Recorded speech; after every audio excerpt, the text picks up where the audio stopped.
Bonsoir à tous et à toutes. C'est un plaisir d'être là. Et aujourd'hui, on a préparé une présentation sur l'ascension de l'extrême droite au Brésil. Et on a préparé trois exposés. C'est moi, Roberta et Michael Levy, qui est un peu en retard. Il est pris quelque part, dans un embouteillage, merci. Et alors on va commencer, et quand Michael arrive, il se joint à nous à la table et on continue. Ok? Bon, alors je vais commencer. Et bon, comme le français c'est pas ma première langue, c'est ma deuxième langue, on a préparé un texte et on va le lire. Ça sera plus facile pour nous. Pourriez vous présenter? Ah d'accord. Ah oui, ça serait. Merci, c'est une bonne question. Alors moi, je m'appelle João Paulo Macedo Castro. Je suis anthropologue au Brésil. Je fais des recherches depuis 2000 sur les violences d'État et je travaille actuellement sur les mémoires de la dictature militaire au Brésil. Et en ce moment, je fais un postdoctorat à l'EHSS, au César, avec Michael Levy, et sur le sujet de la mémoire des victimes de la dictature de 64, principalement sur le nouveau visage que cette mémoire commençait à être reprise dans les années 2000, à travers la création de la Commission nationale de vérité. C'est une commission pour juger, enfin pas juger les crimes de la dictature, mais pour faire un bilan sur la participation des agents brésiliens dans le processus de dictature, dans la répression et dans la violence. Roberta, elle travaille. Je vais te présenter. Non, Ouais. présente, non? Ah. Moi, je me... Ouais. Roberta, elle est anthropologue, elle est enseignante aussi à l'Université de Rio de Janeiro. Moi, j'ai oublié de dire, je suis enseignant à l'Université de Rio de Janeiro aussi. Roberta est enseignante à l'Université de l'État de Rio de Janeiro, à UERJ.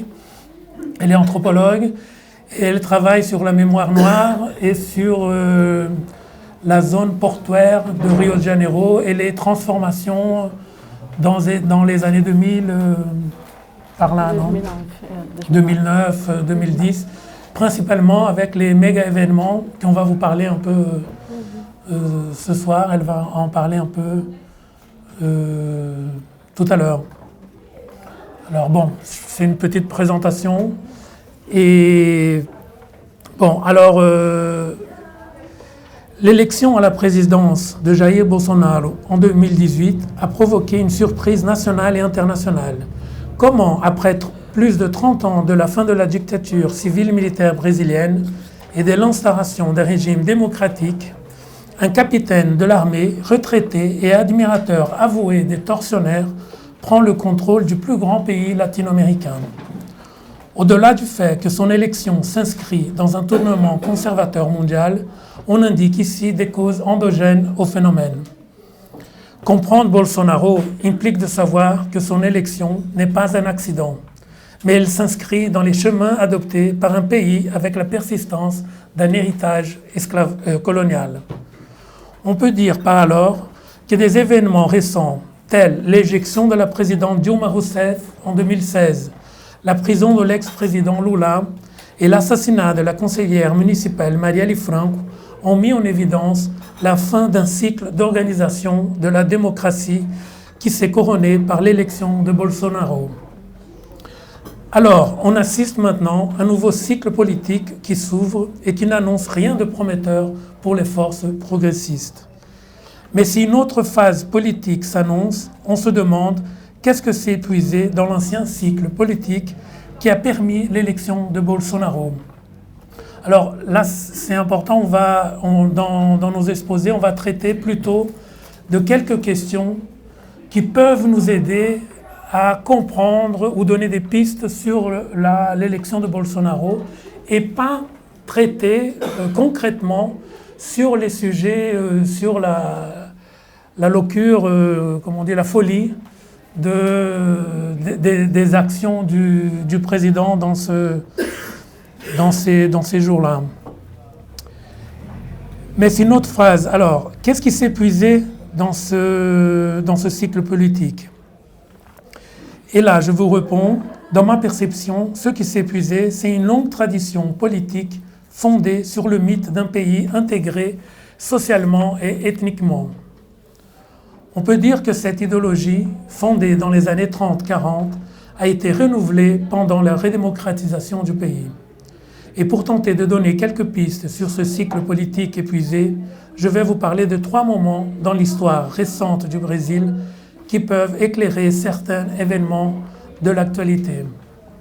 Alors, le premier moment, peut-on dire, c'est la période qui va de 64 à 85, qu'on a nommé au Brésil comme la transition démocratique.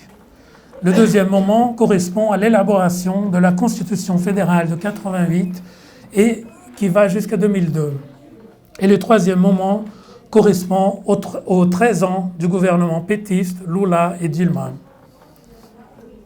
Sur le premier moment, c'est important de dire que le coup d'État civil et militaire qui a eu lieu en 1964 a eu comme un des objectifs centraux d'interrompre la modernisation de la société brésilienne qui se construisait depuis les années 40 par le gouvernement de Getúlio Vargas.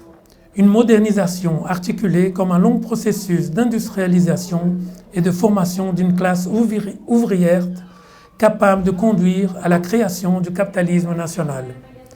L'alliance du gouvernement Vargas avec les forces populaires, notamment avec les ouvriers et les paysans, a amené les élites brésiliennes à tenter de faire barrage aux politiques de redistribution, ce qu'ils ont réussi en 1964.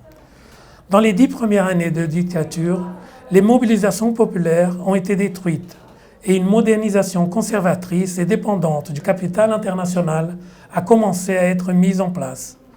Cette politique a été réalisée grâce à un système répressif vigoureux appuyé sur l'action officielle et extra-officielle des militaires lignes dures de l'armée brésilienne, qui torturaient, assassinaient les opposants du régime. En 1974, quelques secteurs militaires ont conclu qu'ayant atteint les objectifs de la dictature, le moment de rendre graduellement le gouvernement aux civils était arrivé. Mais ce point de vue n'a pas été partagé par les secteurs les plus radicaux de l'armée, ni par les vieilles oligarchies qui souhaitaient maintenir le contrôle politique, amenant à une lente négociation de l'ouverture pendant encore 5 ans. Le pacte de redémocratisation a été enfin célébré en 1979 à travers une ouverture politique extrêmement restreinte qui a amnistié les militants de gauche exilés, mais cette amnistie a absous surtout le régime militaire, avec tout leur appareil répressif et autoritaire. Ainsi, pendant la transition démocratique, le groupe ligne dure de l'armée a été intégré aux postes militaires et civils réguliers. Même sans les forces suffisantes pour conduire la politique gouvernementale, ils ont continué à agir dans les groupes d'extermination, comme les fameux Esquadrões da Morte ou les escadrons de la mort. Mais encore, à la fin des années de 1970, des grèves ouvrières ont eu lieu, menées par une classe des travailleurs qui, dans les fissures du processus d'ouverture, a réussi à s'imposer comme acteur politique. Alors, on peut dire que la grande nouveauté de la période est que cette classe ouvrière a rassemblé les demandes les plus populaires et progressistes, se plaçant comme voix critique de la manière par laquelle la transition démocratique était mise en place. Le point marquant de ce mouvement a été la campagne pour les élections directes de 1984, qui, malgré sa défaite, s'est transformée en un grand mouvement de masse.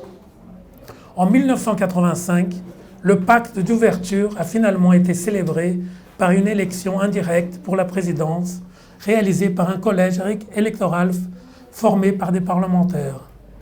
Le premier gouvernement élu dans la redémocratisation a été ainsi le fruit d'un grand accord construit entre les deux seuls partis qui ont eu liberté d'action pendant les 21 ans de la dictature. Néanmoins, la réorganisation de la société civile a apporté une certaine vitalité aux attentes populaires, rendant possible aux mouvements sociaux l'inclusion de revendications plus progressistes dans l'élaboration de la constitution brésilienne qui commençait à être discutée à partir de 1986. Et là, je passe au deuxième point. Si je parle très vite, vous me dites, hein, ça va? Jusque-là, ça va. Au-delà de ces revendications progressistes, ont été aussi inclus dans la Constitution de 88 des agendas autoritaires, comme le maintien de la loi de sécurité nationale qui prévoyait un ensemble de mécanismes de combat et de criminalisation des ainsi nommés ennemis internes du pays, mécanismes employés habituellement contre les mouvements d'opposition au gouvernement. La Constitution de 88 a eu un rôle central dans les processus de réarrangement politique de la Nouvelle République, en ouvrant l'espace pour les disputes entre visions antagoniques et morales. Les années suivantes, c'est sur la base de ces lois que les confrontations successives ont eu lieu autour des politiques publiques touchant le thème des droits de l'homme. C'est dans ce contexte de dispute que le Parti des travailleurs est devenu le principal catalyseur des revendications populaires d'une société civile en pleine réorganisation. La première élection directe au Brésil a eu lieu en 1989, un an après l'élaboration de la Constitution, où Lula est arrivé au deuxième tour, appuyé par des divers mouvements sociaux et avec un horizon politique très critique en rapport au pacte social de 1985. L'élection a été vaincue par Fernando Collor, un jeune représentant des oligarchies politiques et porteur d'un discours anticommuniste capable d'empêcher le projet de radicalisation de la démocratie proposé par Lula. Cependant, en 1992, Collor a subi une éjection et dans les deux élections suivantes, 1994 et 1998, Fernando Henrique Cardoso a gagné comme candidat de centre-droite, donnant continuité à la modernisation conservatrice et implantant de façon graduelle l'agenda néolibéral d'austérité initié par les militaires. Bon, après participer de 3 campagnes, Lula a été élu président du Brésil en 2002. Et là, je passe tout de suite au 3e point. Son élection a produit symboliquement l'idée que les aspirations d'une large couche exclue de la société brésilienne allaient enfin être écoutées par l'instance la plus haute du pouvoir. En vue d'être aussi reconnu par les élites politiques et économiques, Lula firme un compromis de concordance avec le modèle économique néolibéral et avec les prémices d'action politique mises en place depuis la transition démocratique. Et là, je parle d'un document qui a été publié par Lula un peu avant les élections, un document qui s'appelle Lettre au peuple brésilien, dans lequel il firme ses compromis avec le système financier, ses compromis avec l'agenda politique mené dès ce moment par les gouvernements de Fernando Henrique. Ce document a eu une très forte approbation par les élites politiques et par la classe moyenne au Brésil, qui voyaient que enfin le PT, dans ce moment, avait une maturité suffisante pour assumer le contrôle de la gestion de l'État. Alors il y a eu une certaine concordance avec le projet de Lula. C'était déjà un nouveau projet, ce n'était pas le même projet de 1989. Le premier mandat de Lula a été marqué au niveau économique et social par un ensemble de mesures à caractère distributif qui ont permis à des milliers de personnes de sortir de la misère grâce à l'aide gouvernementale et en introduisant des améliorations dans les milieux ruraux et brésiliens.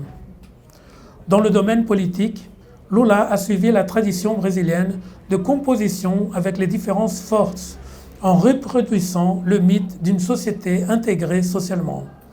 On voit déjà se produire une distance entre les demandes populaires construites dans les années 80 et le programme gouvernemental. Malgré cela, Lula a établi des voies de dialogue et a incorporé aux instances gouvernementales des leaders et des cadres politiques originaires des mouvements sociaux, qui ont permis ces mouvements d'obtenir non seulement visibilité, mais surtout capillarité gouvernementale. Telle capacité de conciliation politique a conféré à Lula un fort leadership national et international.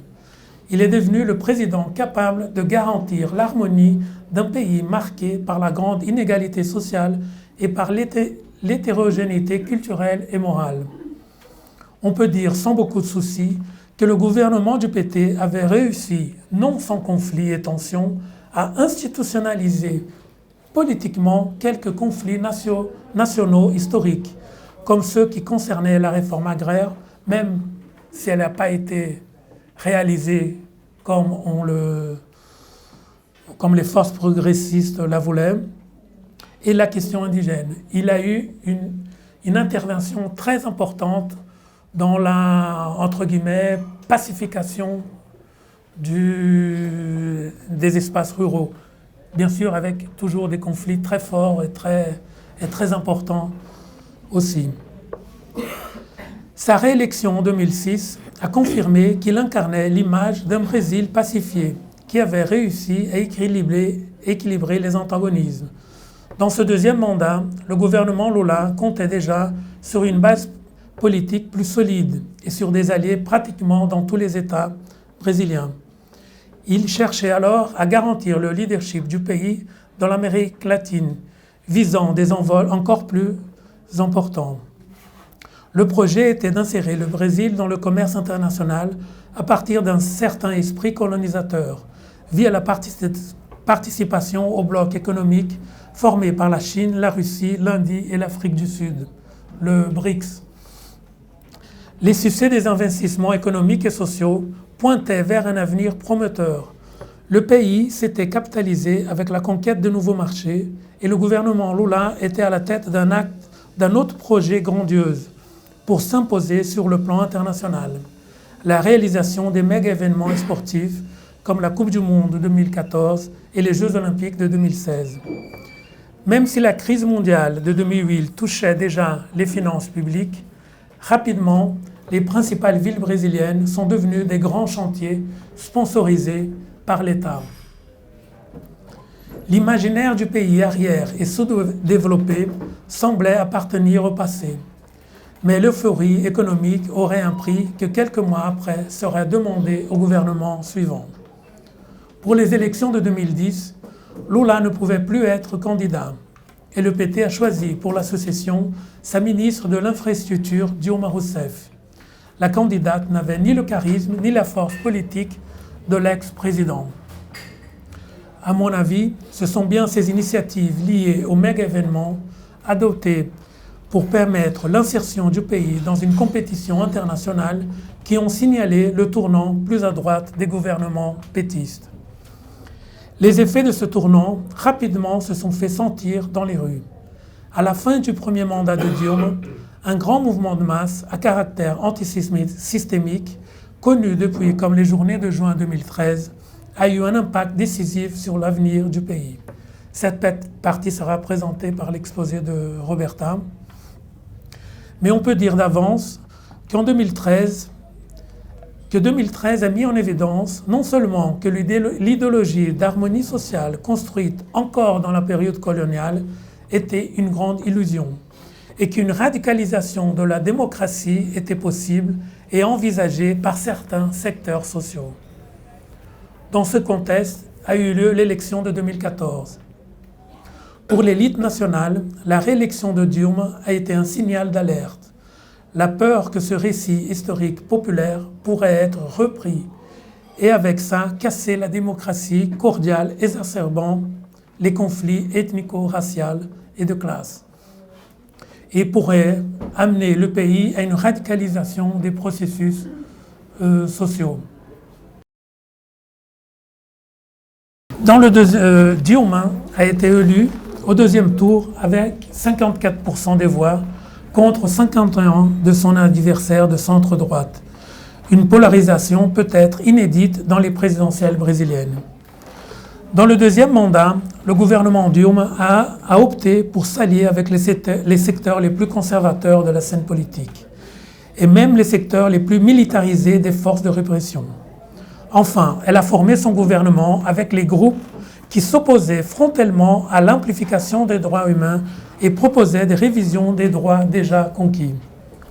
Son gouvernement a réprimé avec violence policière et a mis en prison les activistes qui dénonçaient les impacts négatifs des méga-événements. Et a en plus approuvé dans le Congrès une loi antiterroriste qui criminalisait les mouvements sociaux. Bref, elle a fait usage des instruments répressifs laissés dans la Constitution de 1988 comme héritage néfaste de la dictature. L'affaiblissement politique dans le Congrès et la perte d'appui de mouvements populaires ont accéléré la chute de Dilma. Le processus d'impeachment a débuté en décembre 2015 basé sur accusations de corruption des gouvernements pétistes et fini en août 2016 avec l'éjection définitive de la présidente. Le vice-président Michel Temer assume, mais sans arriver ni à appliquer l'agenda néolibéral, ni à s'imposer comme un conciliateur. Et là, pour conclure, je voudrais souligner que les gouvernements Lula et Dilma peuvent être vus comme une continuation des politiques néolibérales des fins des années 70, autant comme des gouvernements qui ont cherché à répondre institutionnellement à certains conflits sociaux de la phase industrielle du capitalisme. Cependant, ils ont été incapables de gérer les nouvelles modalités d'organisation, de circulation et les conflits engendrés par l'urbanisation. Parce qu'en effet, ils ont accepté l'idéologie de la démocratie raciale et de l'harmonie sociale. Et c'est ainsi, dans ce contexte de polarisation, de révolte populaire et des accusations de corruption, que la mémoire étouffée de la militarisation ligne dure, dont l'ex-capitaine de l'armée Bolsonaro est le représentant, est apparue pour les élites brésiliennes comme la plus adéquate pour affronter les acteurs politiques insurgés, pour une tentative de rétablir le pacte social par un vecteur plus conservateur et tutélaire. Dans ce sens, nous pouvons alors comprendre l'élection de Bolsonaro comme une initiative de continuation du projet néolibéral au Brésil, seul que par un chemin de la réarticulation d'une mémoire autoritaire qui est restée latente pendant les années de la Nouvelle République. Bolsonaro peut être vu comme l'héritier des violences que l'État brésilien a tenté de maintenir silencieux et exclusivement directionné aux populations pauvres des favelas et des périphéries, donc pas du tout écarté de la vie publique.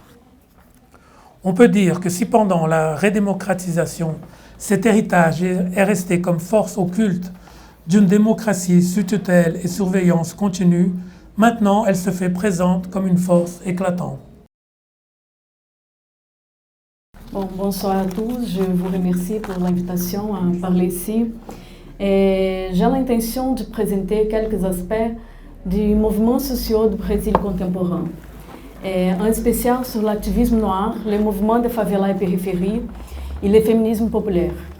J'ai choisi ces sujets parce que, dans le contexte culturel, ils ont d'importantes victimes et des protagonistes de la résistance contre l'autoritarisme et l'austérité économique. 54% de la population brésilienne est noire. Mais à chaque 5 jeunes tués dans le pays, 4 sont noirs. Cette différence est alarmante. Et comme est révoltant le cas qui s'est passé ce mois, quand un musicien noir a été frappé par 80 balles de fusil après être confondu par les forces armées comme un bandit. 80 balles de fusil.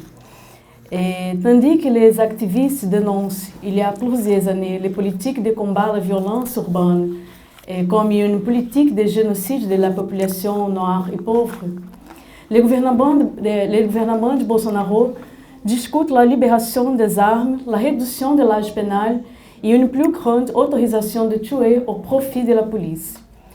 Bolsonaro est connu par ses visions racistes. Ses interventions à la télévision et les réseaux sociaux font passer l'idée que les hommes et les femmes noirs seraient des incompétents, des paresseux et des gens vivant dans la promiscuité. Il nie l'existence d'une dette de l'État relative aux préjudices produits par l'esclavage africain pendant la colonisation. Pour lui, les politiques de discrimination positive, c'est un terme local, contrarient le principe de la méritocratie et renforcent un discours de victimisation des Noirs. Et son gouvernement a déjà présenté des propositions remettant en cause les politiques de réparation raciale conquises dans les dernières années. Cependant, l'élection de Bolsonaro n'a pas inauguré un tournant de la société brésilienne vers des agendas racistes et élitistes. Ce tournant à droite a seulement mis en évidence l'échec des politiques de conciliation instaurées après la dictature et que les fissures sociales ont été équilibrées de façon précaire par l'implantation de politiques ambivalentes, y compris celles concernant les politiques et les questions raciales. Pendant la Nouvelle République, il y a eu sûrement des avances dans les processus d'inclusion socio-économique et de représentation symbolique des Noirs. Mais il y a eu aussi un durcissement des politiques répressives touchant la même population. Soit par la criminalisation des mouvements culturels comme les funk de la favela, soit par les interventions policières violentes dans les territoires de la pauvreté sous prétexte de guerre à la drogue. Les moments politiques du Brésil révèlent les conflits qui ont été masqués par les mythes de démocratie raciale. Depuis les années 30, cette idéologie a servi de support moral à un projet visant à industrialiser et à urbaniser le pays, qui a abouti grâce à l'emploi de la violence physique par l'État et les politiques symboliques d'assimilation culturelle. Dans ces projets, la force de travail des afrodescendants est déplacée du système esclavagiste vers la société de classe, tout en réservant aux Noirs les positions sociales subalternes. Les politiques visant la représentation de la culture afro-brésilienne ont été pendant longtemps limitées aux événements folkloriques et associées de façon dépréciative ou primitive, comme c'est le cas de la samba, de la capoeira et des religions de matrice africaine. Les contenus des matériaux scolaires et les dates officielles célébraient uniquement les manifestations portugaises, catholiques et militaires comme modèle de civilisation. Auparavant réprimé par la dictature, dans les années 80, l'activisme noir passe à occuper une place dans les processus de réagencement de l'État et à lutter pour une nouvelle interprétation du Brésil. S'inspirant des mouvements de décolonisation des pays africains et des luttes en faveur des droits civils par les Noirs nord-américains, ces activismes ont propagé des idées qui valorisent l'origine africaine des Noirs brésiliens en recherche de construire une conscience raciale. Faisant écho aussi au contexte international d'affirmation d'identité culturelle, ces activistes ont revendiqué la reconnaissance des liens dédiés à la culture noire et à la mémoire de la résistance d'esclavage. Pendant l'Assemblée constituante de 1988, une grande mobilisation des mouvements noirs a conquis des dispositifs légaux concernant 3 revendications. La reconnaissance comme patrimoine national des manifestations culturelles afro-brésiliennes, les droits à la terre historiquement habitée par des descendants des Africains, les quilombolas, et la criminalisation du racisme en prévoyant des peines d'emprisonnement. L'État reconnaissait ainsi pour la première fois l'existence du racisme au sein de la société et implantait des politiques qui bénéficiaient la population noire. Dans les années suivantes, le passé des afrodescendants est devenu encore plus visible à travers les monuments, les centres de recherche et les jours fériés. Surtout à partir du gouvernement Lula, une présence importante d'activistes noirs au sein des instances gouvernementales a permis l'implantation d'un système de quotas raciaux dans les universités et ensuite dans les concours publics en général. Il y a eu encore l'inclusion de l'enseignement national de l'histoire et de la culture afro-brésilienne et africaine en tant que tentative de modifier l'aspect eurocentrique des matériels didactiques. Et l'adhésion d'une partie du mouvement noir à l'appareil d'État a absorbé les demandes de reconnaissance sociale. Cependant, elle a provoqué aussi l'internalisation des conflits et la diminution des capacités de résistance. Malgré cela, les politiques raciales et l'augmentation du pouvoir d'achat de la population noire ont eu un grand impact sur les relations traditionnellement établies dans les pays. Cette couche a finalement obtenu un accès plus large aux services publics et aux biens économiques et symboliques. Hommes et femmes noirs ont affronté l'imposition historique de subordination, en occupant plus exclusivement les emplois de services sous-qualifiés et de travaux domestiques. Et les marqueurs de distinction ont été complètement subvertis. Nouvelles corporalités sont apparues dans des espaces considérés auparavant comme relevant d'une esthétique et d'une éthique blanche, comme les universités, les aéroports et les musées. Et pour les jeunes noirs qui ont grandi sous ces bases sociales plus égalitaires, les sentiments d'infériorité sociale, les canons de beauté caucasiens ou l'exclusion territoriale ne font plus sens. La rupture de la hiérarchie a provoqué des rancors aux qui ont perçu les privilèges menacés, principalement au sein de la classe moyenne et supérieure blanche. Et avec la crise économique qui commence en 2008, le pacte de conciliation sociale a donné des signes clairs d'usure. Un processus d'instabilité politique a commencé pendant la réalisation des travaux liés aux méga-événements sportifs. Les interventions d'infrastructures ont été combinées avec des politiques de déplacement des habitants des favelas et des périphéries, et la mise en place des politiques de pacification, tout en visant à stimuler les marchés financiers et immobiliers. Par exemple, à Rio de Janeiro, ville siège des Jeux olympiques, l'État a mobilisé les forces de la police et de l'armée en vue de mener à bien ce qu'il a nommé la reconquête des zones sous contrôle des trafiquants. Les actions de l'État encouragent de manière directe ou indirecte la consolidation d'un pouvoir parallèle connu comme milices. Et les milices sont des organisations formées grâce à l'action privée des polices militaires et police civile, militaire, pompiers, gardiens de prisons, etc. et ont dominé les principales activités économiques des espaces de pauvreté.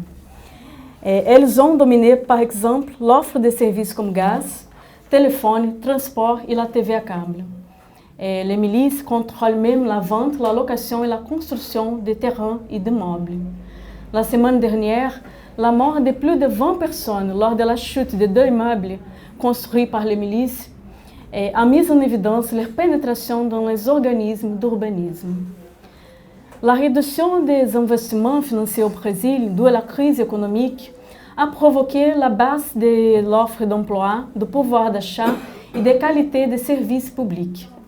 Les scandales autour de la surfacturation des travaux ont annoncé la crise de la représentation politique. Les journées de juin 2013 marquent alors un tournant national, en rassemblant des millions de personnes dans les rues des principales villes brésiliennes. Des manifestations quotidiennes ont revendiqué de meilleures conditions de mobilité urbaine et l'extension des droits humains.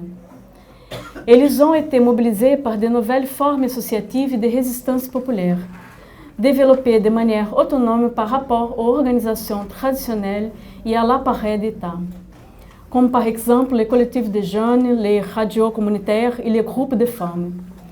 Et dans les favelas, les habitants ont diffusé les récits d'expériences traumatiques vécues tous les jours. Récits d'assassinats de jeunes et d'invasion de domiciles par la police ou par les trafiquants. Et récits d'harcèlement des milices. Histoires frappantes de corps percés par des balles. Des espoirs de mères qui ont vu leurs enfants être tués sur les chemins de l'école ou en jouant de la rue. Et l'idée que l'État était la principale source de la violence a fait émerger des mouvements sociaux plus transversaux. Mouvements qui proposaient l'union de ceux qui souffrent d'oppression pour être noirs, mais aussi pour leur appartenance à la classe populaire, à un lieu d'habitation précaire, à un genre ou à une sexualité, comme par exemple les mères noires de la favela ou les jeunes gays de la périphérie. Et pendant les manifestations de 2013, de nouvelles contestations sont apparues, dénonçant par exemple la corruption, la violence policière ou encore la quantité de taxes. Et les partis des travailleurs n'étaient pas les seuls mis en cause. L'accusation vise l'ensemble de l'appareil politique, y compris les pouvoirs législatifs, exécutifs et la force de l'ordre. Et leur caractère antisystémique explicitait le désordre social, moral et économique engendré par l'ambivalence des actions gouvernementales. Au milieu de cette crise, Dilma n'a pas su trouver une sortie par la gauche. Au contraire, elle a intensifié les dispositifs répressifs et la criminalisation des mouvements sociaux, en mettant en évidence l'incapacité gouvernementale de conclure un nouveau pacte politique. L'apparition de groupes identitaires d'extrême droite dans ces manifestations n'ont pas surpris. Les secteurs conservateurs ont gagné de plus en plus d'influence. Et pour beaucoup de manifestants, c'était les partis et les mouvements de gauche qui avaient conduit le pays à la récession économique et à l'abandon des mœurs de la famille traditionnelle. Parmi ces mœurs, le racisme. Et après ces manifestations, vient l'implosion des pactes politiques de conciliation sociale, dont les événements marquants ont été l'exécution de Dilma, l'assassinat de Marielle et la prison de Lula. La polarisation entre groupes identitaires apparaît de manière plus explicite. Mais pour le moins, se tournant vers l'extrême droite a permis de voir avec clarté les différents projets pour le pays. Et bien que l'idéologie de la démocratie raciale persiste encore, il n'est plus univoque. Pour les secteurs populaires mobilisés, il est évident que le Brésil est un pays d'inégalité sociale incarné par la peau noire. Celle-ci s'observe dans les conditions d'habitation, les relations de travail, les marchés matrimoniaux, la violence policière, entre autres. C'est pour ça que les femmes noires, pauvres et vivant dans les favelas et les périphéries sont les plus vulnérables socialement. Ces femmes sont généralement responsables de s'occuper des enfants et des personnes âgées de leur famille. Ce sont elles qui souffrent davantage des politiques d'austérité et de réduction d'investissement dans les services publics d'éducation, santé, mobilité et sécurité. Un amplo féminisme émerge justement de la participation de ces femmes dans la lutte pour les droits, la justice et l'égalité sociale, permettant ainsi l'accroissement des forces contre le patriarcat, le racisme et le néolibéralisme. Un exemple de ce féminisme a été le mouvement Paluí, des manifestations massives qui ont eu lieu un peu partout à la veille des élections. C'est le seul qui a su s'opposer au discours fasciste de Bolsonaro pendant la campagne présidentielle.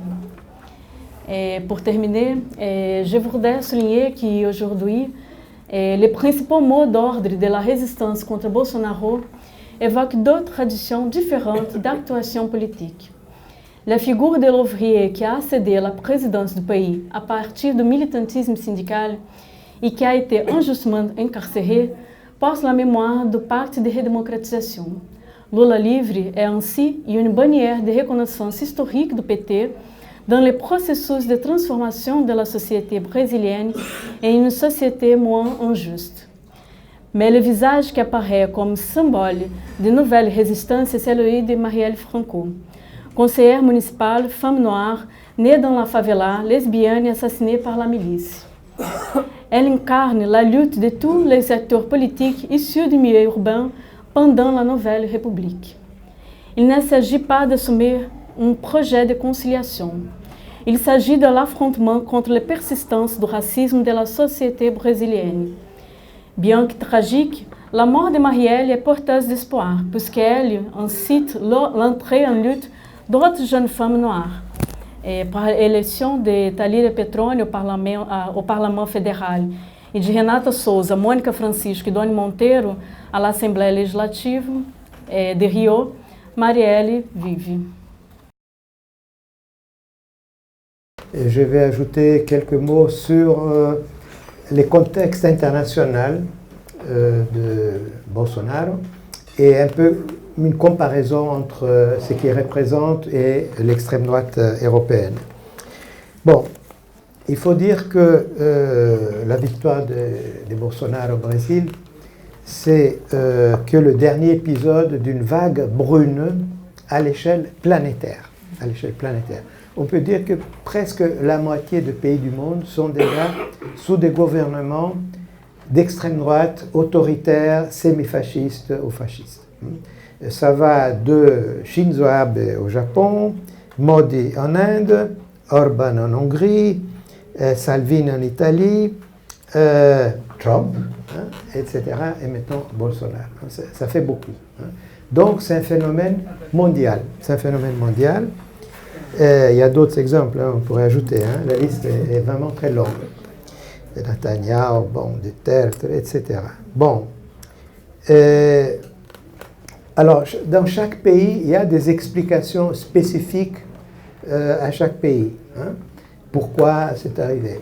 Et aussi, ça prend des formes propres à la culture de chaque pays. Dans certains pays, en Europe, par exemple, c'est contre l'ennemi, entre guillemets, les boucs émissaires, c'est les immigrés, les musulmans, les Roms. Dans d'autres pays, c'est les minorités sexuelles, etc. Ce qui prédomine, cependant, c'est un nationalisme xénophobe, raciste, ou le fondamentalisme religieux, ou une combinaison des deux. Les deux vont très bien ensemble. Bon, alors, il y a une très grande diversité, mais il y a quand même quelques traits communs à la majorité, sinon à tous.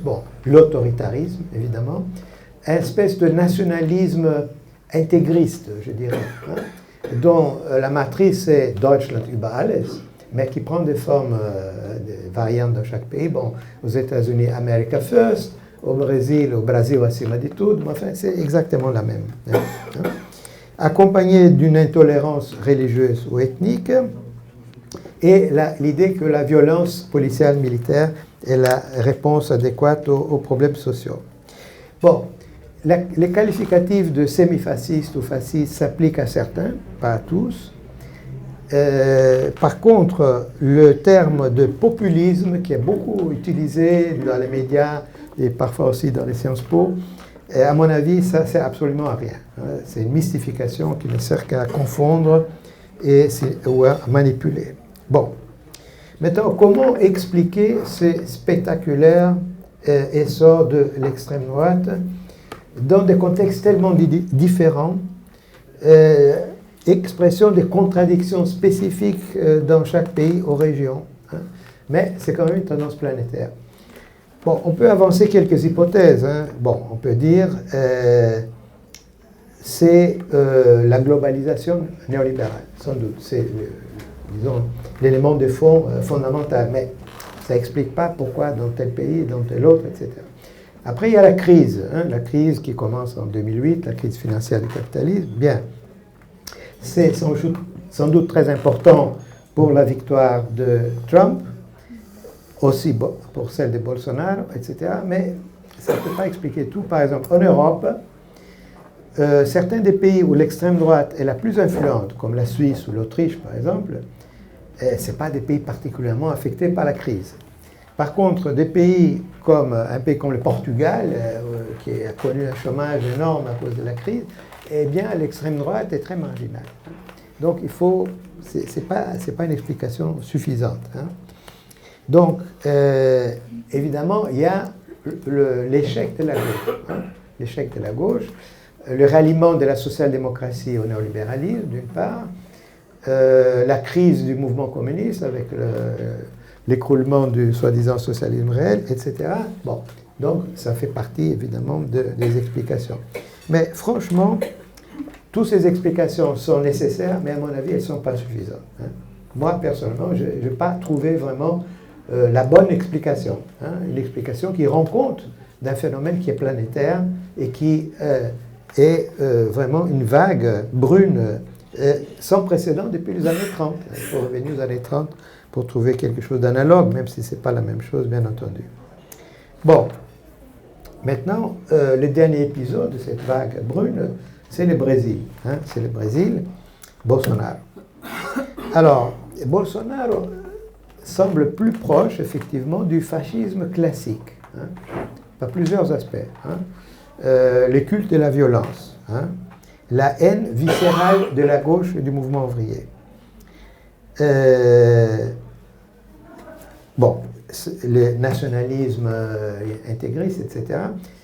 Il y a beaucoup de ressemblances, je dirais, avec le Mussolini des années 20, hein, y compris le style du personnage, enfin, les coups de menton. Enfin.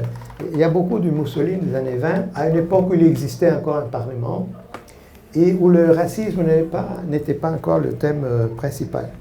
Donc, évidemment, il y a une dimension raciste évidente dans le discours et les pratiques de Bolsonaro, comme l'a dit Roberta, mais je pense que quand même, contrairement à l'extrême droite européenne, ce n'est pas le thème principal. Hein, c'est pas le thème principal. Bon. D'ailleurs, si on compare Bolsonaro donc, avec l'extrême droite européenne, on voit, outre la question du rôle du racisme, on voit d'autres différences significatives. Premièrement, la question de la lutte contre la corruption. Bon, c'est un thème qui n'est pas très présent dans l'extrême droite européenne. Ça paraît ici ou là, mais enfin, ce n'est pas un grand drapeau. Au Brésil, au contraire, c'était essentiel. C'est d'ailleurs un vieux drapeau de la droite conservatrice au Brésil, hein, depuis des décennies, hein, au moins depuis les années 50, la lutte contre la corruption. Et évidemment, il y avait une indignation légitime de la population brésilienne contre la corruption des politiciens, pas seulement du PT, mais pas seulement. Mais bon, ça a été évidemment manipulé par Bolsonaro. Bon, l'autre différence par rapport à l'extrême droite européenne, c'est la haine pour la gauche et même pour le centre-gauche, parce que le PT c'est plutôt le centre-gauche, qu'on trouve beaucoup moins en Europe. Hein. Ce n'est pas un thème essentiel. Bon, le communisme, les dangers communistes, on n'en parle pas en Europe, pas tellement, sauf dans le pays de l'Est, hein, ex-démocratie populaire, par rapport au passé. Hein. Il y a une espèce de haine du communisme par rapport au passé, mais au Brésil, ça n'a pas existé. Hein. Au Brésil, il n'y a jamais eu du communisme au Brésil. Donc, ces discours violemment anticommunistes de Bolsonaro, expliquant qu'il faut les exterminer, ou dans le meilleur des cas, des expulsés du Brésil, etc. Et ça n'a rien à voir avec la réalité brésilienne, ni présente ni passée. Et d'autant plus surprenant que la guerre froide est finie depuis des décennies, l'Union soviétique n'existait pas, et bon, et le PT, évidemment, n'a rien à voir avec le communisme. Donc, c'est vraiment quelque chose de assez inquiétant et assez intriguant, disons. Bon.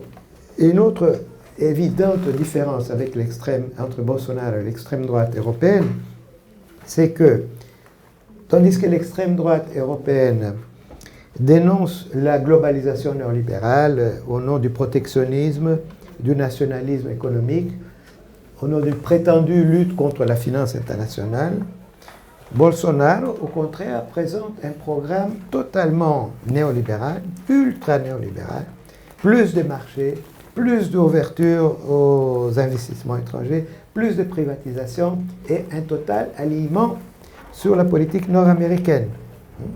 Voilà, ça fait une différence quand même sensible. Et il faut dire que cette politique néolibérale, qu'il a annoncée déjà à un moment de sa campagne, est la raison pour laquelle les représentants du grand capital se sont ralliés à sa campagne. Parce qu'au début, ce n'était pas Bolsonaro, ils préféraient le candidat de la droite traditionnelle, Alckmin, mais quand ils ont vu qu'il s'écroulait dans le sondage, se sont ralliés à Bolsonaro qui promettait un programme néolibéral radical. Bien. Donc ça fait quelques particularités du cas brésilien par rapport à l'extrême droite européenne, mais ils ont beaucoup en commun quand même. Ils ont beaucoup en commun. À commencer par ce que j'ai dit, ce nationalisme Deutschland über alles, bon, ce nationalisme intégriste, mais aussi certains thèmes d'agitation socioculturelle réactionnaire qui leur sont communs. Hein. Bon, premièrement, l'autoritarisme, c'est-à-dire l'adhésion à un homme fort, bon, en France c'est la femme forte, mais enfin la logique est la même, capable de restaurer l'ordre. Hein, c'est ça, l'idée d'un homme d'ordre à poigne, etc. Bon, les leaders, le chef, le Führer. Bon. Ensuite, l'idéologie répressive, c'est-à-dire les cultes de la violence policière, l'appel au rétablissement de la peine de mort et l'idée qu'il faut distribuer des armes à la population pour qu'elle se défende, entre guillemets. Hein. Bon. Troisième aspect commun, l'intolérance envers les minorités sexuelles, en particulièrement le peuple LGBTI. Alors, c'est un thème peut-être moins de parti d'extrême droite, mais plus d'une mouvance religieuse d'extrême droite, catholique en France et néopéntecostale au Brésil. Mais les thèmes sont exactement les mêmes. L'homophobie, disons, l'homophobie, pour résumer. Alors, ces trois thèmes, donc l'homophobie, l'idée de l'homme fort qui va rétablir l'ordre et le culte de la violence policière, ensemble avec le soi-disant combat à la corruption, ont été décisifs pour la victoire de Bolsonaro. Mais il a fallu pour ça aussi une diffusion massive de fake news par les médias sociaux.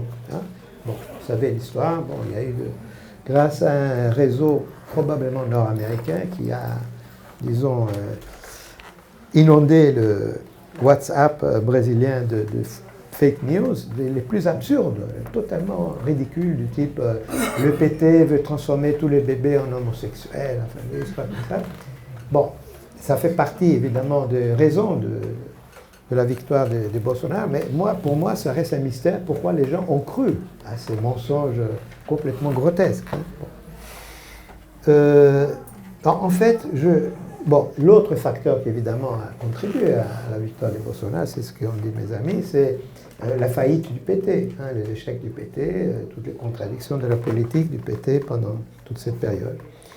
Bon, cela dit, moi personnellement, je trouve qu'on manque encore, là aussi, d'une explication convaincante de l'incroyable succès. En quelques semaines, il n'était pas très haut dans le sondage, après, hop, il y a une vague comme ça, 2-3 mois, hop, et qui l'a porté à la victoire. C'est vraiment, il y a quelque chose pour moi de mystérieux. Je ne trouve pas l'explication. Et c'est là, malgré la brutalité de ces discours, des discours de guerre civile. Je vais tuer, il faut massacrer, il faut une guerre civile. Bon, sa misogynie, des choses incroyables qu'il disait sur les femmes. Bon, il a traité une députée de gauche en disant « Je ne te viole pas parce que tu ne mérites pas ». Bon, des choses comme ça. Bon. Et, absence de programme. Bon. Il n'y avait pas à part la promesse de privatisation néolibérale, pas de programme. Et évidemment, l'apologie éhontée de la dictature militaire, y compris de la torture. Son héros, le colonel Brilhante Ustra, était un des principaux tortionnaires de la dictature militaire. Bon, voilà donc le phénomène Bolsonaro qui, à mon avis, demande encore une explication. De la même façon que la vague brune planétaire aussi, on est un peu désarmé, on a des éléments d'explication, mais il y a quelque chose qui nous échappe. Bon. Maintenant, évidemment, la question qui se pose, je vais conclure sur ça, c'est comment résister. Bon, comment résister? Bon, il y a déjà des fronts de lutte qui se sont constitués au Brésil à l'époque du coup d'État contre Dilma. Un front de syndicats, de partis, de mouvements sociaux plus modérés, hégémonisés par le PT, qui s'appelle Front Brésil Populaire. Et il y a un autre front plus radical, avec d'autres mouvements sociaux et syndicaux, qui s'appelle Front Brésil Sans Peur, qui est proche plutôt du Parti Socialisme et Liberté. Donc il y a deux mobilisations, mais souvent ils font des actions ensemble contre cet ennemi commun qui était d'abord Temer, le président suivi résultant du coup d'État, et maintenant Bolsonaro. Bon, mais moi je dirais qu'il faut réfléchir, disons, à un problème de fond, qui est notamment en Amérique latine. Le régime capitaliste produit et reproduit constamment des régimes autoritaires, des dictatures militaires, des régimes fascistes. Ça fait partie, disons, du système. Et donc, il faut, si la racine du problème est systémique, il faut que la lutte aussi soit anti-systémique.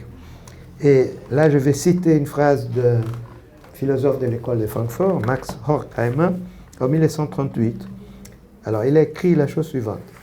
Si vous ne voulez pas parler du capitalisme, vous n'avez rien à dire sur le fascisme. Donc, je pense qu'un antifasciste conséquent est un anticapitaliste. Ben, je commence par cette question-là, parce que je pense que le monde du travail au Brésil, il a eu une grande transformation dans les années de la fin de la dictature, avec le développement d'une nouvelle classe ouvrière, moins réformiste, liée à des nouvelles conditions.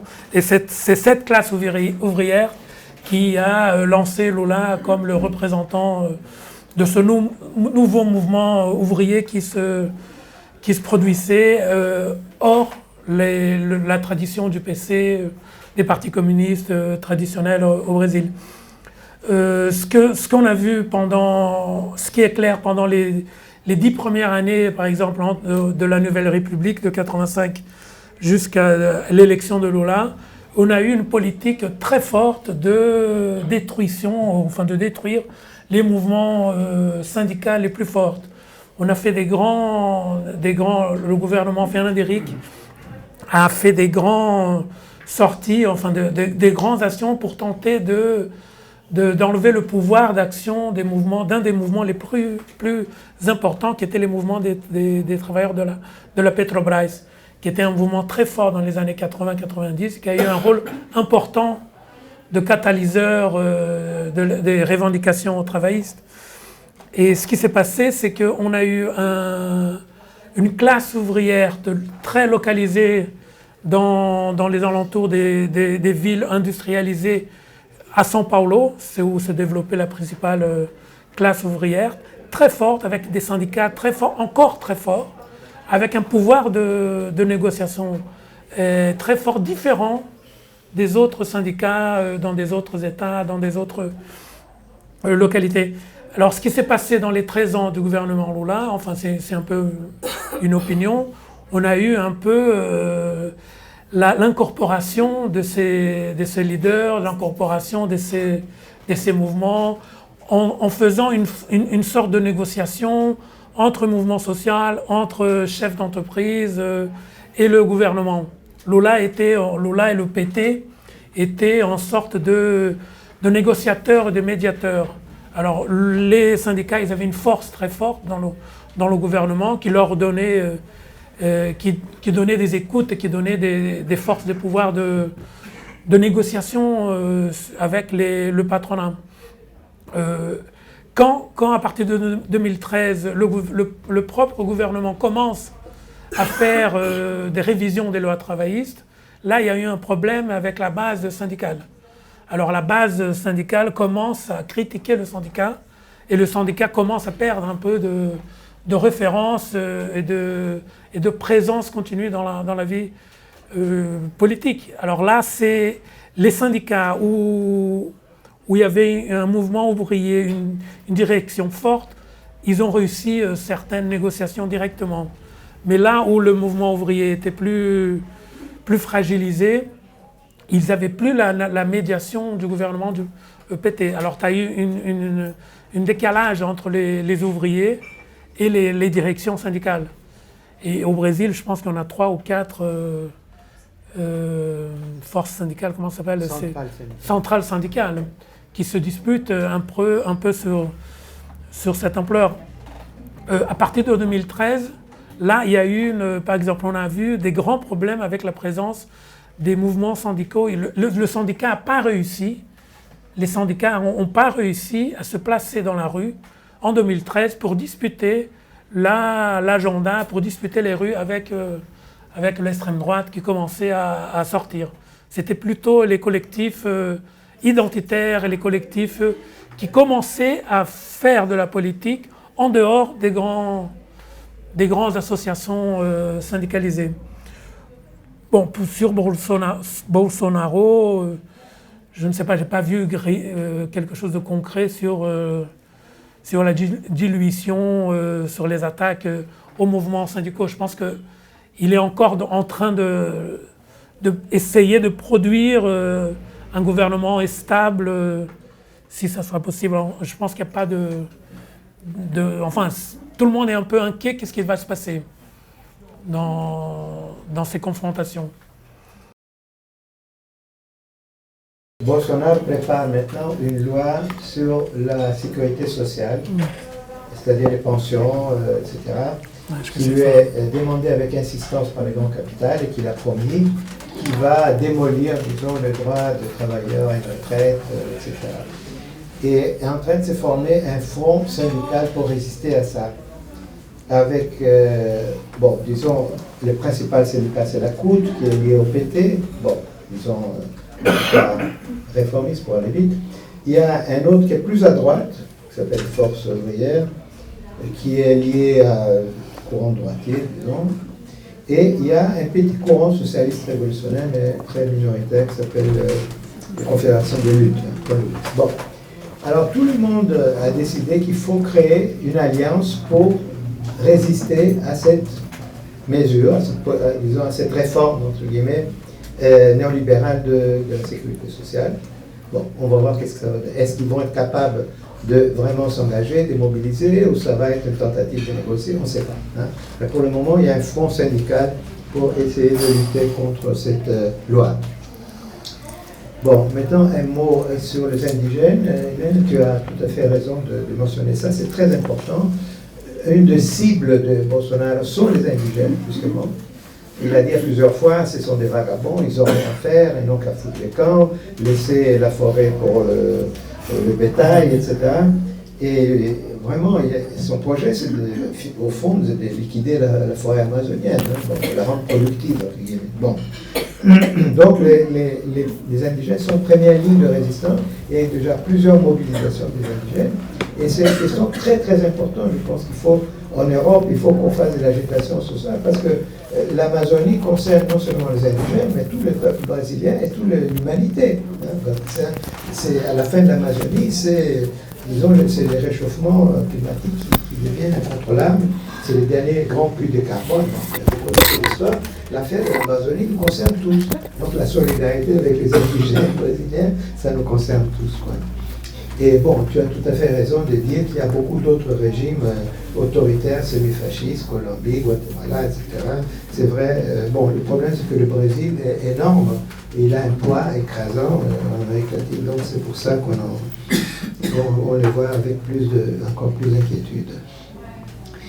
Et bien, les évangélistes, oui, effectivement, dans la victoire de Bolsonaro, ils ont joué un rôle très important. Absolument. Ils ont été parmi ses soutiens les plus fanatiques. Les pasteurs prêchaient au peuple qu'il fallait voter Bolsonaro, etc. Mais bon, ils sont quand même une minorité de la population, ils sont autour de 30%. Et tous n'ont pas voté Bolsonaro. Il y a une partie, disons, entre 5 et 10% qui a voté pour la gauche. Hein. Donc ça suffit, c'est important, hein, mais ça ne suffit pas pour expliquer Bolsonaro, mais ça joue un rôle important. Et leur cheval de bataille, c'est la morale, c'est-à-dire c'est l'homophobie, c'est contre l'avortement, contre le droit des femmes, contre, entre guillemets, la théorie du genre. Bon, et contre le culte religieux afro-brésilien. Donc c'est important. Les cultes traditionnels des populations afro-brésiliennes, pour eux, c'est des cultes diaboliques. Ils les persécutent, les dénoncent. Donc c'est vraiment une ingérence diabolique, je veux dire. Les sectes néo-pentecostales, c'est un vrai problème. Et malheureusement, ils organisent surtout les gens les plus pauvres, hein. Les gens les plus défavorisés trouvent là une consolation, je ne sais pas l'explication, mais enfin, ils ont une base sociale très très grande. Bom, vou pedir ajuda do Jeff. Em relação à questão evangélica, eu queria falar uma coisa. Bom, eu vou te falar e você faz direto, melhor, né? Donc en relation à la question évangélique, c'est ça. Bon, Roberta a indiqué qu'un enjeu pour les populations afro-brésiliennes, c'était la position des évangélistes en relation à la méritocratie, et que toute une partie des politiques de différenciation positive était rejetée par ces gens-là comme étant traités comme considérés un simple assistanat et quelque chose qui nous permettait, favorisait en quelque sorte des tendances naturelles à la paresse, etc., des populations noires. Ok. Bon. Donc, les politiques, en fait, ce que Roberta met en avant, c'est que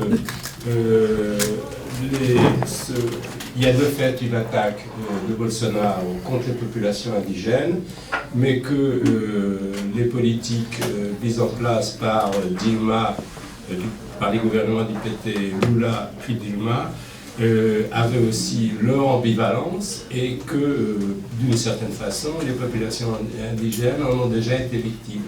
L'exemple qu'elle citait, c'est celui de la construction du barrage de Belo Monte, au nord du Brésil, qui s'est traduit par une invasion, en quelque sorte, des terres qui étaient jusqu'alors des terres... Belo Monte, ça prend tellement de temps, ce truc-là, que je ne sais pas quand ça a commencé. Mais c'est un projet qui a au moins 10-15 ans. Qui a été arrêté il n'y a pas très longtemps. Déjà la Transamazonique, elle a fait aussi beaucoup de dégâts par rapport à la... On va pas mettre la Transamazonique sur le dos de Lula et Dilma. Non, mais effectivement. De la tradition de... Donc c'est ça. Alors, ce que dit Roberta, c'est qu'aujourd'hui, la différence, c'est qu'il y a pour les populations et l'idéance indigène une plus grande fragilité parce que il y a une très grande influence des ruralistes au sein du gouvernement Bolsonaro. Donc ces gens-là se sentent aujourd'hui autorisés à tout, y compris d'ailleurs à des actions armées contre les populations indigènes, et qu'en même temps, il y a une politique annoncée de démontage des organisations gouvernementales qui pratiquaient bien ou mal jusqu'ici une politique de soutien aux populations indigènes. Donc c'est la question de l'immigration africaine et de l'immigration haïtienne.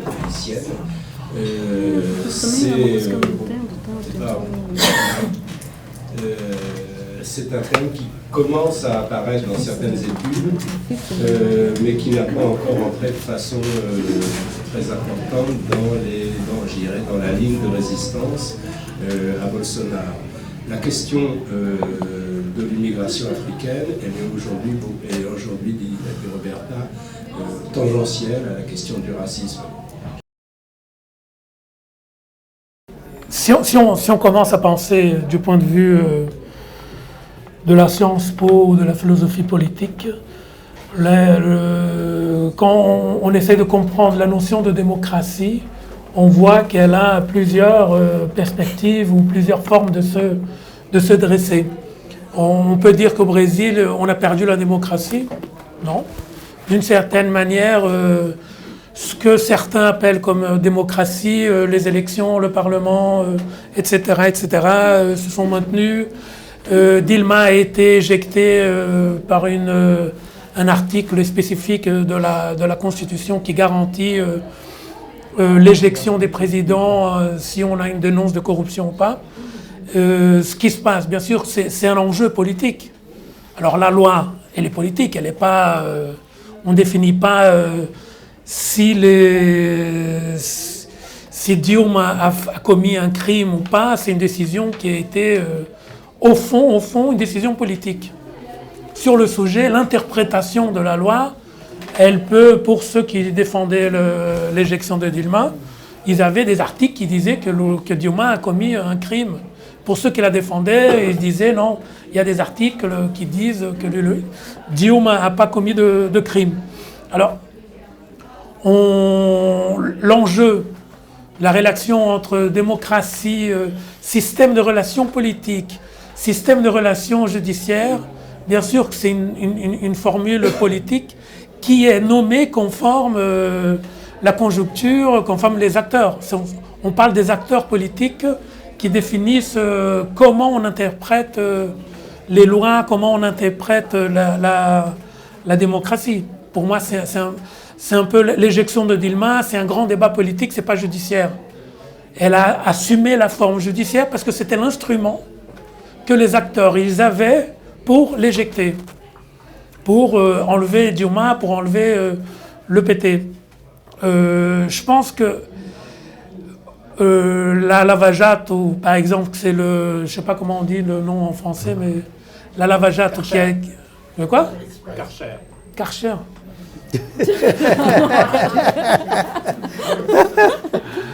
La Lava Jato, c'est elle qui a commencé la judicialisation du PT, la judicialisation de la vie politique. Mais là, je peux, avec un peu de risque, je peux dire, qu'est-ce qu'elle a fait d'important, la Lava Jato? C'est de dénoncer exactement la structure et le fonctionnement du système politique au Brésil, qui est un système politique qui n'a pas été inventé par le PT. Mais c'est un système politique qui organise la relation entre les élus, soit législatifs, exécutifs, ou enfin dans tous les domaines, avec les électeurs. Ce qu'on appelle de corruption, il y a des pratiques qu'on appelle de corruption qui sont des pratiques définies par loi, qui est quand on définit, comment est-ce que c'est orçamento? Orçamento. Quand on définit le budget, on définit que chaque parlementaire a le droit à 10, 15, 40, 30% de ce budget pour faire ce qu'il veut. Ça, c'est des affaires officielles, légales. Alors, qu'est-ce que fait Bolsonaro? Bolsonaro a dit, bon, qui maintenant va voter pour la loi travailliste va gagner 40 millions, je ne sais pas combien, défini. Ils ont un pourcentage dans le budget pour ça. Alors, la relation entre les entreprises comme Petrobras, comme Odebrecht, comme toutes les entreprises qui sont menées dans ce lavage et qui apparaissent comme des relations de corruption, elles sont en effet des relations politiques établies avec les agents publics. Et ça, c'est ça qui a été dénoncé par la Lava Jato. La Lava Jato a dénoncé un système de relations politiques où la relation entre public et privé faisait partie du jeu. Alors, quelques acteurs se sont sentis exclus de ce système et ont commencé une politisation, une judicialisation de ce phénomène, enfin de ces pratiques. Alors, tout ça dans le système démocratique, dans une notion de démocratie, on a des élections à chaque 4 ans, on a des lois, on a des débats, on a certaines questions. Alors, mais la politique publique privée au Brésil, elle s'est construite d'une manière plus, comment dire... Organique. Si on voit, pour finir un dernier exemple, si on pense dans les milices aujourd'hui, les milices, elles ne peuvent pas être pensées comme un État parallèle, comme une force parallèle. Elles doivent être pensées comme une force auxiliaire de l'État. Elles font partie de l'État. Ce n'est pas des exclus, des hallucinants qui essayent de faire la justice. C'est des instruments que l'État donne pour garantir le contrôle, l'organisation et la gestion de la société. Alors, ce qui s'est passé au Brésil en termes de démocratie, ce que Lula a fait dans ces 30 ans, enfin pas Lula, mais la nouvelle démocratie, qu'est-ce qu'elle a essayé de faire? C'est de gérer toutes ces relations. C'est une gestion qu'ils ont fait. Ils n'ont pas attaqué à fond le problème, c'est ce que je disais dans l'intervention initiale, ils n'ont pas attaqué à fond les problèmes construits à partir de l'héritage esclavagiste, l'héritage colonial, qui ont construit les relations entre le public et le privé. C'est un peu ça qui s'est passé. On a fait une gestion de ces relations. Et en 2013, les mouvements noirs, les mouvements féministes, ils montrent ça ne marche pas. Bolsonaro dit ça ne marche pas. Bolsonaro aussi, c'est la radicalisation de ce grand accord construit il y a plus de 50-60 ans. Bolsonaro dit, moi j'en ai marre, les noirs je ne les veux pas, les gays je ne les veux pas, la morale elle est, je ne sais pas comment on dit, papa, maman, enfin c'est la famille traditionnelle. Et les mouvements noirs, les mouvements des femmes, ils disent, ça suffit ça. Alors on a une polarisation qui était pendant plus de 100 ans négligée et niée. C'est ça qui a explosé au Brésil. Ça a explosé le conflit, les contradictions ethniques, culturelles, morales d'une société qui se croyait comme une grande société intégrée moralement et racialement. Maintenant, ce qu'on voit dans les 10 dernières années, ça n'existe pas. Ce pacte racial, ce pacte cordial, il n'existe pas. On n'a pas d'instrument démocratique, législatif, nouveau pour répacter ça, parce qu'on a construit l'appareil d'État, l'appareil social, avec cette idée de que le Brésil est un grand pays pacifié depuis l'intervention du grand général Duque de Caxias, qui a pacifié l'intérieur du pays et qui est renommé, c'est le patrono de l'armée brésilienne. Alors c'est ça, on reprend une idée de pacification maintenant plus dure de Bolsonaro. Je n'ai pas dit que tous ces gouvernements que je mentionnais étaient fascistes. Hein. Je dis que certains méritaient, mais pas tous. Tous sont autoritaires, d'extrême droite, nationalistes, chauvins, etc. C'est le cas de Shinzo Abe, mais il n'est pas fasciste, je suis d'accord, hein, bien sûr. Bon. Alors, les gouvernements de gauche en Amérique latine n'ont pas fait la révolution, bien sûr. Hein. Et ça explique aussi pourquoi cette expérience s'entraîne maintenant en crise. Hein. Et puis, non seulement ça, mais ils n'ont pas politisé la population, ils n'ont pas fait un travail sérieux de politisation. Ils ont abandonné ça, ils ont fait ça avant. Mais une fois qu'ils sont installés, surtout dans le cas brésilien, bon, ils ont laissé tomber et ils s'occupaient de gérer l'État, gérer l'économie, bon, etc. Et la politisation, ils ont abandonné. Et ça explique, et c'est une des explications évidemment de ce qui est arrivé. Hein. Voilà, je pense que sur les mouvements féministes, je pense que tu pourrais dire des choses plus précises, mais évidemment, il y a un mouvement de femmes très important qui s'est mobilisé contre Bolsonaro, hein, qui s'est mobilisé, et avec le mot d'ordre, lui, pas lui, hein, tout sauf lui. Bon, très important, hein, avec des mobilisations très importantes. Et bon, c'est une des forces qui peut changer les choses. Hein. Je compte beaucoup sur les femmes, surtout les jeunes femmes, et en particulier les jeunes femmes noires, pour changer les choses. Et j'espère que ça ne va pas prendre des dizaines d'années. Charles, coucou. Je disais, je suis peut-être trop optimiste, mais je ne pense pas que ça va prendre des dizaines d'années au Brésil pour changer un peu le rapport de force. Je ne dis pas pour faire la révolution, mais pour changer quand même un peu le rapport de force. Mais ça, c'est des choses qui sont imprévisibles. Na América Latina, por exemplo, com o movimento feminista argentino.